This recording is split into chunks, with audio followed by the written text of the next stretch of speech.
Would you believe me if I told you there were large jicama tubers in that container? I wouldn't blame you if you didn't.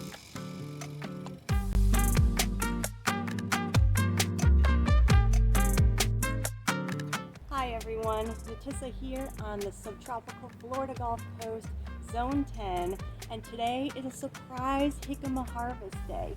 And before I go into the harvesting and why it was such a surprise to me, let me tell you a bit about what is jicama. Jicama, also known as yam bean, Mexican turnip, or Mexican potato, is a root crop primarily grown in Mexico and the Central Americas. It's starting to rain again. It is a crop that wants a long, warm and hot growing season of 150 days, translation, about 5 months. It wants some well-draining, very nutritious soil, particularly with a lot of potassium in it. Potassium is a wonderful nutrient that focuses more on root development, and that is what you're eating, just the tubers, just the roots of this crop. In fact, make a note, this whole plant, leaves, the flowers, the seed pods, they're all poisonous. You can only eat the tubers. You can eat the tubers raw or cooked. I've had it in soups. I've had it raw in salad. It's really good. Very crispy, crunchy, a bit of sweetness in it. Jicama can be grown in sandy loam as well. That is where it's sand, clay, silt, also a lot of broken down organic matter. It does not like getting dried out, so keep up on the watering, but it needs well-draining soil. Generally speaking, a lot of root crops do not like to sit in nothing but mush and water because it can create rot, and you don't want that for your root crops. This plant also loves full sun. When you give it the full sun, the warmth it needs, water, nutrition, the vines are known to go 15, 20 feet. I've heard people grow it up on trellises and even have to trim it back because it got so wild. And it'll grow these beautiful purple flowers that kind of look like beans, or bean flowers, I should say. But unfortunately, I don't have beautiful flowers to show because they all have fallen off the last couple days. But it'll be like a little stem, and there'll be just purple flowers kind of running up the sides, and those flowers turn into seed pods so you can grow more plants. But you cannot eat them. This whole plant is poisonous except for the roots. It's starting to rain.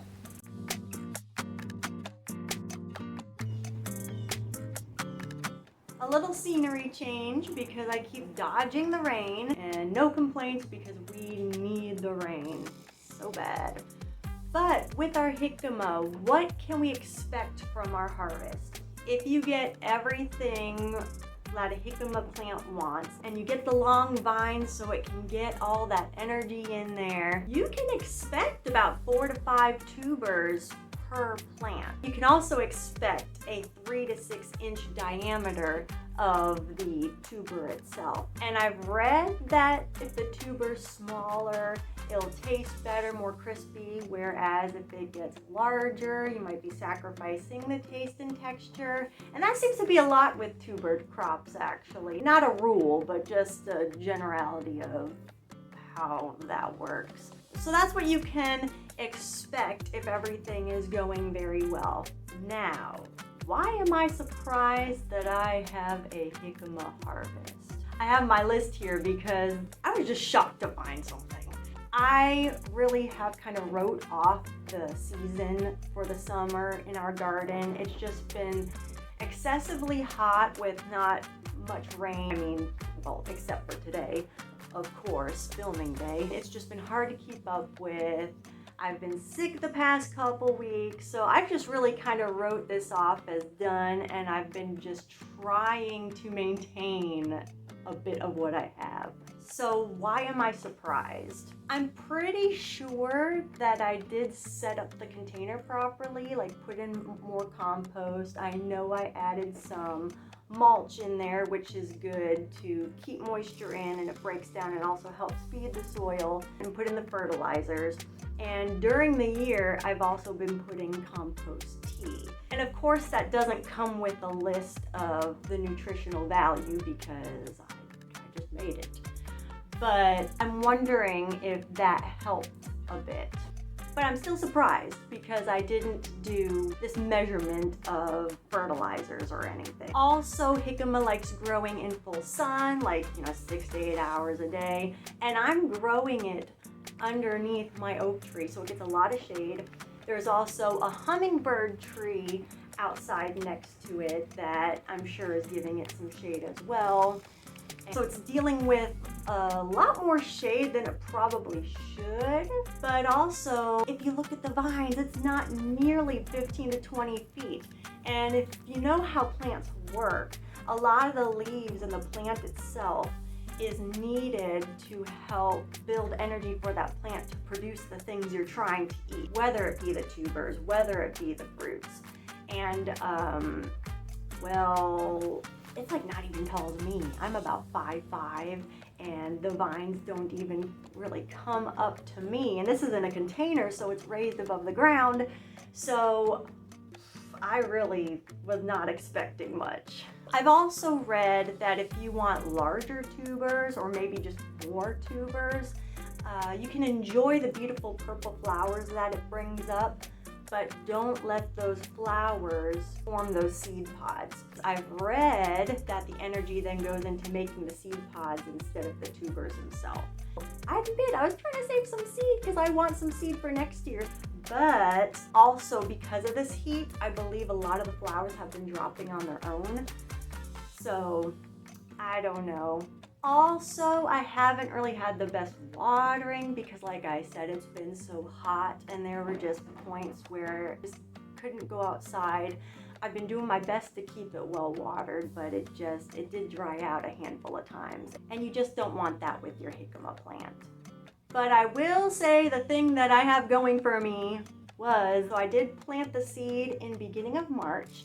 A couple weeks later, it did sprout up, and that's when you start counting down the time for harvest. And now we're in about the middle of August.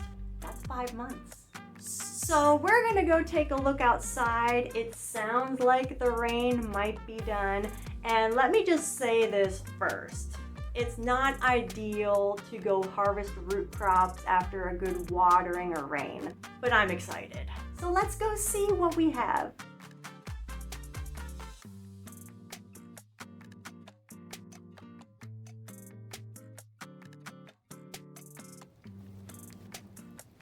Alright, let's see. This thing out. Ugh. Oh, look at that. Look at that. But we are not done. There's another one in here. Ugh. Whoops. Took off the skin. Oh my gosh. Oh wow. Look at that. Ah, I got the skin off. Probably not a good idea, especially for storing. But we're gonna be eating it right away. But look at that. Oh my gosh. That's pretty good. See if there's any more. Oh wow. Ah. Oh my gosh. Look at this. Double check. And look what we have here. What? It's like as big as my head. Not bad. I don't want that. That is so cool. Oh, well, I just came back from harvesting. Gosh, I am so dirty. Hashtag real gardening life. But here is the harvest. I think I gotta invest in larger bowls. There were only 2 plants out there, and one plant produced this whopper of a one, so we're gonna see how that one tastes. In fact, let's go inside, get these weighed, and taste test them and see what we think. and maybe get cleaned up. That in. We'll put those two smaller ones in. That's about 2.81 pounds. And here we go, the big one. I hope it can handle it. All right. Big one is 5.94 pounds. Well, if my math serves me right, we have harvested 8.75 pounds of jicama today. I cleaned it and peeled it. Very easy to peel, not bad at all. Hey, this is the smaller one, so in case that matters. But let's get an idea about its diameter. Maybe 3.5 inches. All right, you know we gotta see what this one's gonna do. All right, it's gonna work. Let's see how the diameter of this large one. It'd be hard to see on the camera, but that is maybe 8 inches in diameter, or at least very close to. Cut into this right here. Get into this, get the root off there first. Cut down the middle. There we go. Not bad, doesn't look hollowed out or anything. I see a bit of water content in there, so it doesn't look too dry.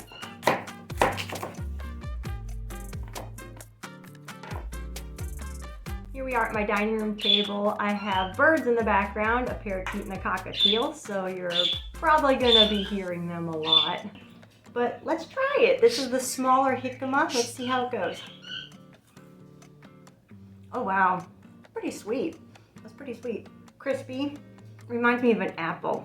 I've heard that this is a low-calorie root crop, but very full of fiber, and that's good for us as well. I was not about to try to cut that big jicama on camera, so I just took it to the kitchen and cut it up. I did my best to get to the middle of it to see what it would be like. So we'll see. So here's the big jicama.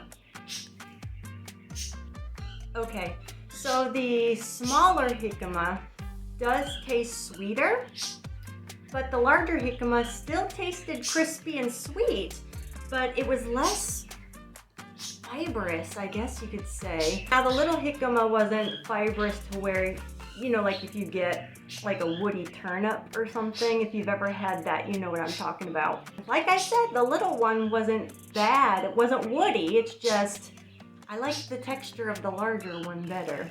But overall, it was both very delicious. Definitely going to be growing this again. I think the 2 plants is probably well enough for my husband and I because we grow so many other things. Just a quick note on storing your jicama. In general, root crops, you don't want to just wash them and store them. Brush off the dirt best you can and put it in a nice, cool, dry place. The birds are at it again. You can store it up to a couple months uncut. In my house, it's very hard to do that because we are hot and humid, and even though we try to keep things inside better than outside, I just feel like we don't really have the best places to store things. I've also read that storing your jicama in a refrigerator because of the cold temperatures can damage the root. I believe I stored ours cut when I had a store-bought jicama. I don't remember it damaging the tuber. Honestly, when I harvest things from the garden, I try not to hold on to them too long anyways because they're best eaten most fresh. But this one, the ones that I cut into, of course, I'm just going to have to put it in the refrigerator and hope for the best. And more importantly, like I said, just eat it up real quick. I'm pretty sure I have a couple of people that are interested in trying this anyways, so there you go.